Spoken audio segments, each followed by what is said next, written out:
Un mois après le début du démantèlement du camp de Cavani, voici la situation actuelle.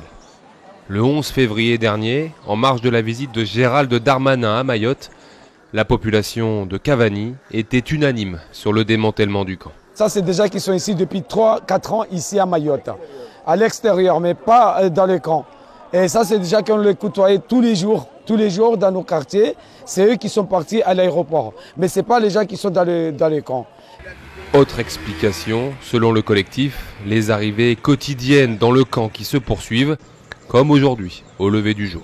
Il y a d'autres Africains qui sont à l'extérieur, qui rentrent dans le camp, qui viennent s'installer. Il y a aussi d'autres qui arrivent dans les Kwassa qui arrivent en une journée plus par rapport à ce qu'on a enlevé. Alors comment on va en finir avec ce camp? Ce matin, les personnes munies d'une valise ne peuvent plus entrer dans le camp. Des allées et venues qui se déroulent sous le regard du collectif de Cavani. Il campe ici depuis maintenant 8 semaines. On nous a donné un délai. Nous, on souhaite que ça soit définitif, oui.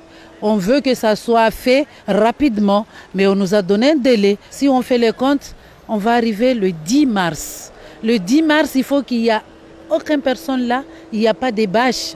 S'il y a des bâches là-dedans, ça, c'est à nous de voir ce qu'on va faire. Le parking du stade est désormais interdit d'accès par arrêté municipal jusqu'à nouvel ordre.